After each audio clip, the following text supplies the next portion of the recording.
31st March 2020, 7:52 a.m. A silent stretch of road on the outskirts of Lancashire. A small hatchback drifted south, looking completely ordinary from afar. But inside that vehicle was a pattern of behavior that would soon expose a long-running criminal network. What unfolded next became the turning point in a multi-million-pound drug empire. Just a few months earlier, shortly after midday, a van crept through Bolton's traffic, its hidden floor locked tightly in place. Hours before that, on a quiet street, a black bin bag had been handed over in seconds. Neither side knew officers were already tightening the net around both ends of the supply line. And somewhere in 2020, a shipment meant for one destination drifted thousands of miles off course and ended up in another. Truth behind UK Crime Hub is waiting. Subscribe now and catch new cases every week. Behind that mistake was a man whose connections stretched far beyond Essex. A figure desperately messaging through an encrypted handset, trying to correct a blunder that no one should have detected. 3 scenes, 3 operations, each running on different levels, yet all leaving traces in vehicles, in homes, and inside digital messages once believed to be untouchable. This is the story of how those traces were followed, how the doors were finally breached, and how the networks behind them were dismantled piece by piece. Welcome to UK Crime Documentaries. Let's dive into the case. The brothers in UK crime gangs. Years earlier in 2015, Richard and Patrick Gray had already stood before a Crown Court judge for a Class A drugs conspiracy. Both were convicted. Both were hit with confiscation orders. And both were warned what would happen if they ever returned to their old world. But by the time Incrophones spread through organized crime groups across the UK, the Gray brothers were already back in business. The warnings, the restrictions, even the loss of assets, none of it slowed them down. Their return wasn't loud, no sudden wealth, no dramatic lifestyle shift. Instead, their new network grew the same way their previous one had, quietly, methodically, and out of sight. They expanded through people they trusted, individuals who understood silence, routine, and discipline. Richard, the older brother, was identified as the core organizer. Patrick worked beside him, overseeing routes, arrangements, and guiding the people who delivered or stored their packages. Around them were associates who kept the operation moving. Muhammad Ali, known for taking part in key exchanges, became a major link between instruction and action. His role connected the brothers' orders to the work carried out on the road. Alongside him was Lewis Court, a frequent courier, a runner responsible for moving cocaine from one point to the next. William White also became a familiar name in the brothers' logistics. Each member had a different role, but all were part of the same machine, quietly operating across counties. Then there was Sophie Plowman, whose flat became one of the network's main storage locations. She wasn't dealing on the streets, but she allowed Richard Gray to stash cocaine inside her home, something we'll return to shortly, and permitted thousands of pounds in criminal cash to pass through her bank account, linking her directly to the conspiracy when officers finally searched the property. By the time investigators began mapping the network, the system had already been running smoothly for months. But while the group continued working in the shadows, another shift was happening behind the scenes. A quiet breakthrough that would turn the encrypted confidence they relied on into the very weakness that exposed them. The supply line in true crime stories. By early 2020, Incro had already become embedded in the day-to-day operations of organized crime groups across the country, and the Gray brothers were no different. Richard Gray operated under the encrypted handle Cheetah Soda, a name meaningless outside that hidden world, one of thousands designed to bury identities behind layers of secrecy. From 31st March 2020 onward, his device began generating the digital trail investigators would later reconstruct. A map revealing how often he engaged, how consistent his role was, and how large the conspiracy had grown. The messages held details never meant to escape the encrypted network. Once decoded, they gave investigators the vocabulary of the operation. But to grasp its true scale, they needed to see how those words became actions on the road. From spring 2020 through May 2021, the Gray supply route moved routinely between the Northwest and the Midlands, blending quietly into everyday traffic. This pattern, its repetition, timing, and reliability, allowed officers to trace the physical structure behind the encrypted conversations. Regular cocaine runs were the backbone of the chain. Cars traveled with loads that matched the quantities later seen in the EncroChat logs, often 1 or 2 kilograms at a time, repeated week after week, month after month. These weren't one-off deliveries. They were part of a constant flow designed to maintain supply levels and meet demand across the region. A VW Golf emerged as one of the operation's key vehicles, appearing again and again during surveillance and later searches. Its plain, unremarkable appearance made it perfect for the quiet, disciplined system the brothers relied on. Couriers handled much of the transport work. Each one kept the chain alive, collecting drugs, delivering them, returning with cash, or shifting stock between stash points. We will talk about this in a few minutes. Their movements, short runs, long drives, repeated loops, kept the rhythm of the operation steady. Alley frequently collected and transferred drugs or cash. Court and White added to the constant movement of deliveries across counties. Their roles differed, but together they formed a pipeline that kept the organization supplied. It was this consistency, these silent, routine journeys that looked no different from any other car on the road, that allowed the network to function for over a year without interruption. But while the supply line moved with familiar precision, the places the drugs were taken, the properties, the hideouts, the storage points, would reveal even more about how the organization held itself together. Farm, flats, and stash sites in this true crime story. As investigators traced the Gray brothers' movements, the routes alone weren't enough.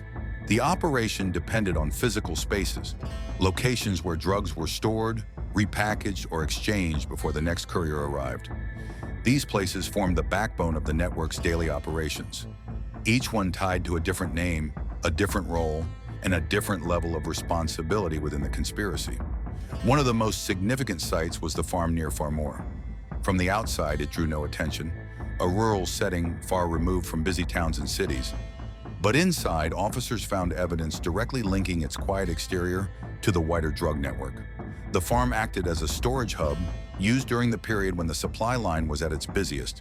While the encrypted messages gave instructions, the farm provided the physical proof. Clear signs of multi-kilo cocaine shipments arriving from the northwest. Another key location was the flat in Botched, used as a holding point in the chain. It sat closer to where couriers made exchanges, allowing stock to be held between runs before being pushed out again.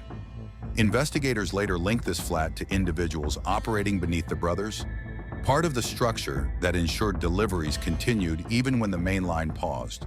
Its role became clearer once other properties were searched and the same names appeared across multiple addresses. More locations tied the network together. Homes linked to Lewis Court and William White helped place both men firmly within the conspiracy. These properties didn't need large quantities of stock to be important. It was the items found inside, the connection to vehicles, and the timing of visits that allowed officers to trace their roles in moving cocaine and cash.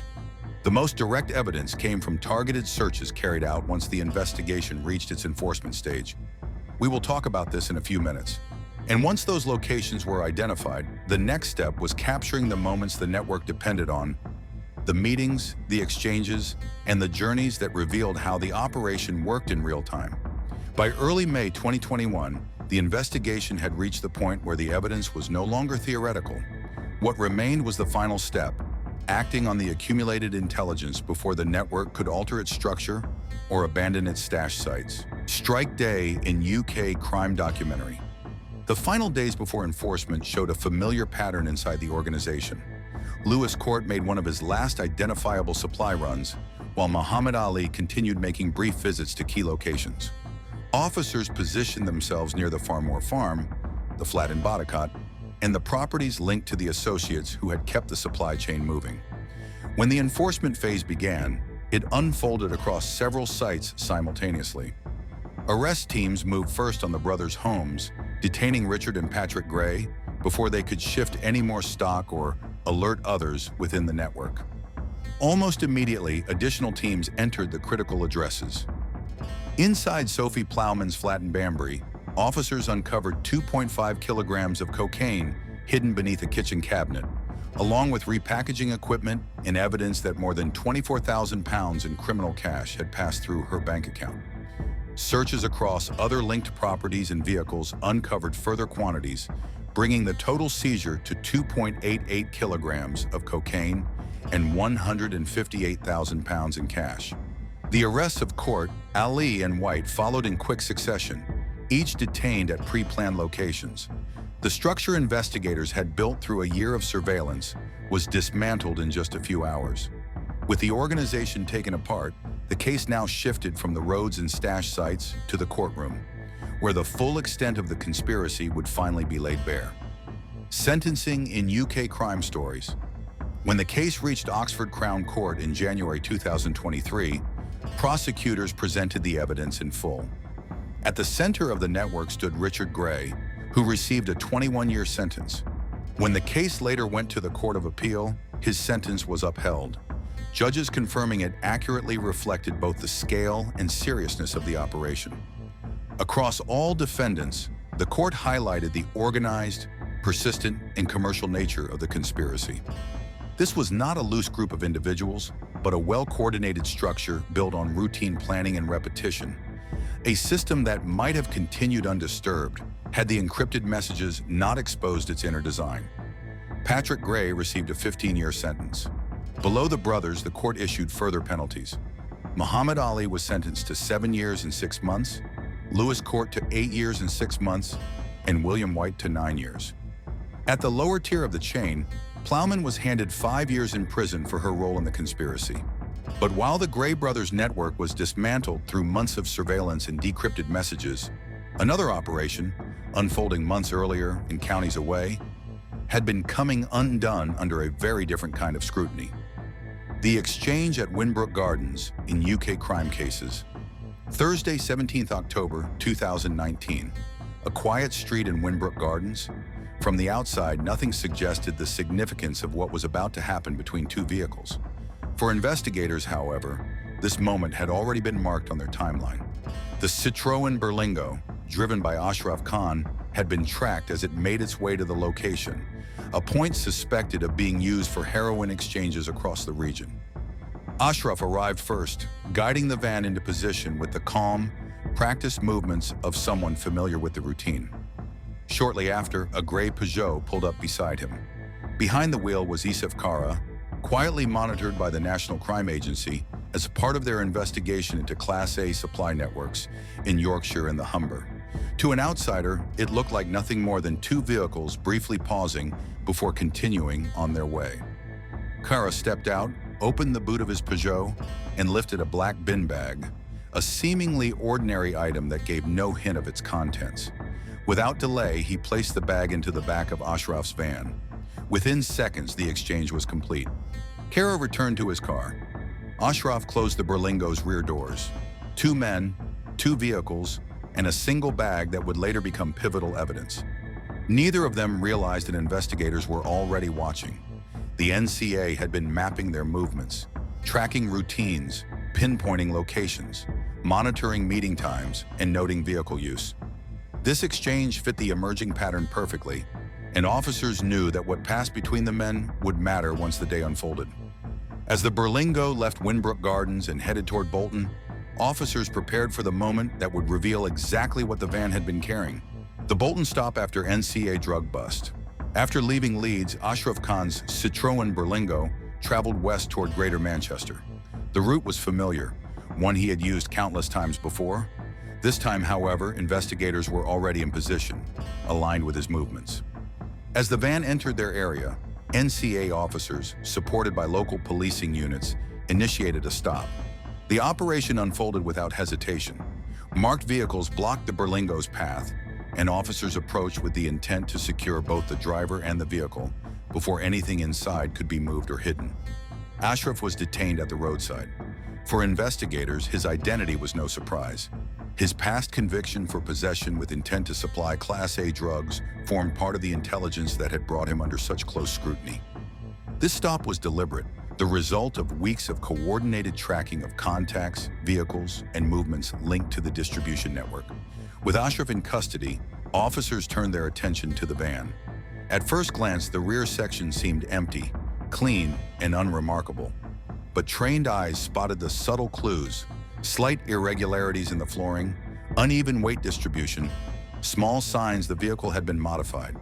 The Berlingo had a hidden compartment. Once the false floor was lifted, a large sum of cash was discovered, estimated between £100,000 and £130,000, carefully bundled and concealed. This confirmed the Whinbrook Gardens exchange and revealed that the bag had contained far more than either man intended to expose. During the search, officers also seized multiple mobile phones, including an EncroChat device, a tool commonly used in organized drug activity at the time.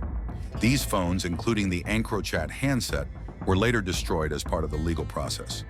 As Ashraf was taken into custody, officers elsewhere moved toward the other half of the operation, the location where the drugs themselves were waiting to be recovered. Kara's arrest. Where UK drug dealer caught, the second phase of the operation was already underway in West Yorkshire. Later that day, Isef Kara was spotted traveling along Shearbridge Road in Bradford, a route he had frequented regularly. Investigators had been monitoring this path as part of the wider inquiry. This time, however, his movements did not go unnoticed. NCA officers, supported by West Yorkshire Police, moved in to make the arrest, ensuring no evidence could be moved, hidden, or destroyed. Once Kara was in custody, attention immediately shifted to his home on Glendare Avenue, Legit Green, a property already identified as a potential storage point in the supply network. The search was authorized and executed without delay. Officers entered expecting to find evidence, but the scale of what they uncovered exceeded all prior intelligence. Inside the property were bags and a suitcase packed with carefully wrapped uniform packages. When examined, the contents became clear. 56 individual packages, each containing 1 kilogram of heroin. The way they were stored indicated an operation designed for distribution, not temporary possession. While the exact purity was not publicly disclosed, the estimated street value was between £2.5 million and £3 million. For investigators, the find confirmed the structure they had been tracking: a supply line capable of moving multi-kilo loads and storing them in residential properties without attracting attention. Photos taken during the search, later released by the NCA, showed rows of packages stacked neatly in bags and suitcases, visually demonstrating the scale of the seizure. These images became central to public understanding of the case. Court proceedings and UK drug bust. With the operational phase complete and both men in custody, the case moved into the legal arena. Charges were issued swiftly, with Kara facing the most serious allegations: conspiracy to supply Class A drugs and money laundering, directly linked to the 56 kilograms of heroin. Ashraf Khan was charged with money laundering. When the case reached Leeds Crown Court, prosecutors presented extensive documentation detailing the seizures and the financial benefit each defendant had gained from the criminal activity. Under the Proceeds of Crime Act, POC, these calculations are crucial, ensuring individuals cannot keep profits from illegal operations, regardless of what remains at arrest. For Kara, the financial figures were significant. The court found he had benefited by £1.09 million over the course of the conspiracy. However, investigators determined that the actual recoverable assets were much lower: £136,970, including cash, vehicles, and designer items. The confiscation order matched that sum exactly. As part of the ruling, Kara was also required to forfeit 2 vehicles, a Ford Focus and a Peugeot 207, both used in the movement of drugs and cash across the network. The judge made clear that failure to pay the confiscation within the deadline could result in an additional 16-month prison term. Ashraf Khan's financial assessment followed the same process. His criminal benefit was calculated at £249,550, reflecting his role in the cash movements and broader transaction chain. Like Kara, his available assets were minimal, £2,669, and the court issued a confiscation order for the full amount. Together, the charges, benefit calculations, and confiscation orders ensured the defendants faced consequences beyond imprisonment. Financial dismantling of their gains was considered vital to prevent them from resuming or rebuilding the operation after release. During sentencing, the courtroom presented the full evidence gathered during the investigation. Isaf Kara received a sentence of 10 years and 4 months imprisonment. Ashraf Khan was sentenced to 28 months, or 2 years and 4 months, as reported by regional media. Together, the sentences and financial penalties closed the case, accounting for the drugs seized, the cash intercepted, and the roles each man played within the network. While this conspiracy was dismantled, another operation, spanning borders and hidden behind encrypted devices, was already beginning to emerge through international intelligence. The botched 30-kilogram shipment of UK organized crime. In 2020, a shipment that was never meant to attract attention became the entry point into a far larger investigation.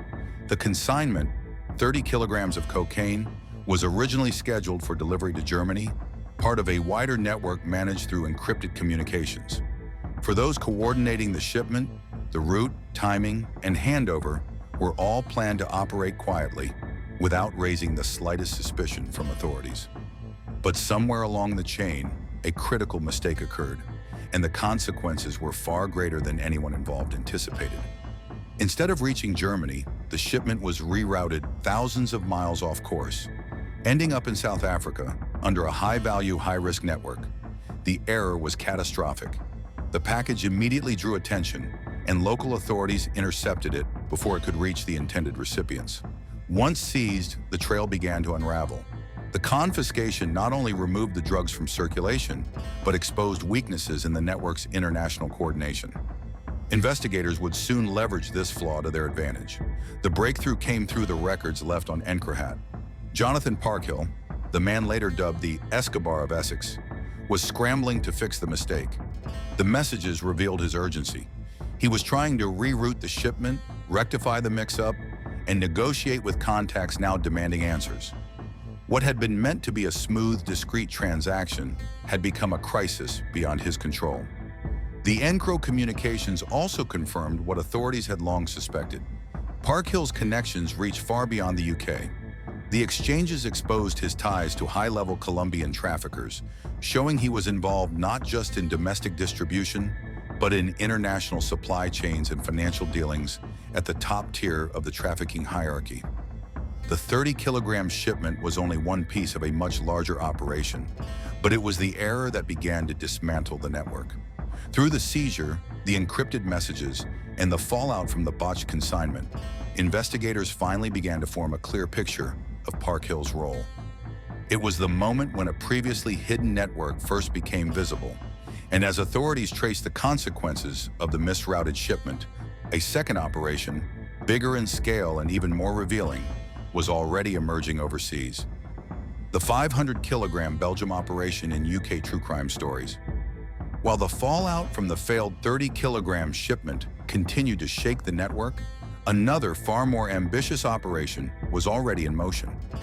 This new venture aimed to import over 500 kilograms of cocaine into Belgium, a quantity that firmly placed it among Europe's highest-level trafficking operations.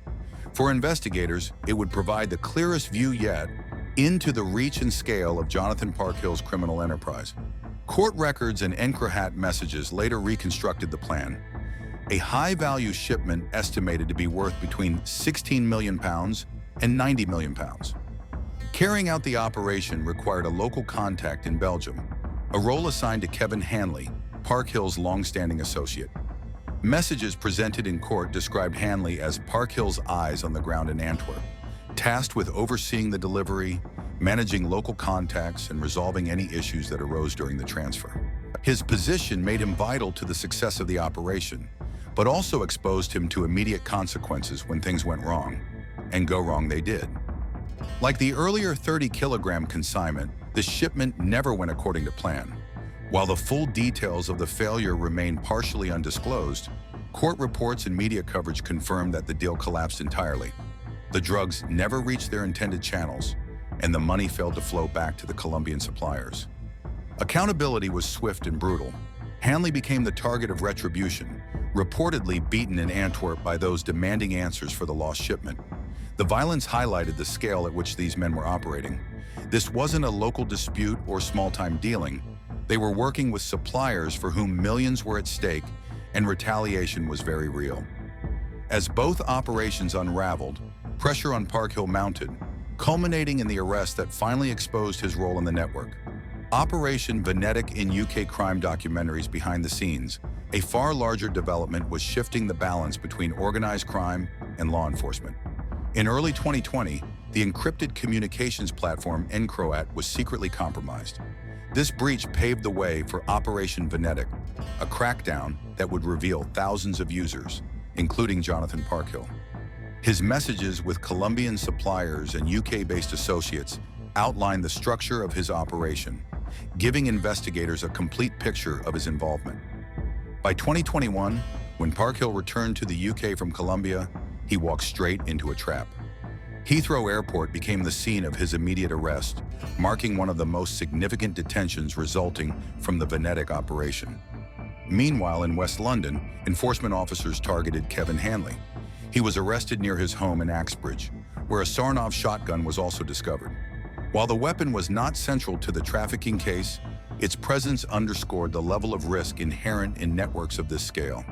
Both Parkhill and Hanley were charged with conspiracy to import cocaine, alongside additional offenses revealed through Encroat communications. With arrests secured and evidence compiled, the final phase of the investigation moved into the courtroom, where the sentences would reflect both the scale of their operations and the reach of the criminal network behind them. Sentencing after British crime investigation. When the case reached Isleworth Crown Court, the evidence collected during Operation Venetic was laid out in full. Jonathan Parkhill and Kevin Hanley had already pleaded guilty to conspiracy to import cocaine, along with a series of related offenses. The remaining question was the sentence. Parkhill received 16 years in prison for his role, while Kevin Hanley was handed 11 to 11.5 years, with slight variations in reporting across media outlets, but consistently within that range. What are your thoughts on these cases and the sentences handed down? Share your opinions in the comments. We want to hear your take. If you found this breakdown insightful, make sure to like the video, subscribe to the channel, and turn on notifications so you don't miss the next episode of UK Crime Hub.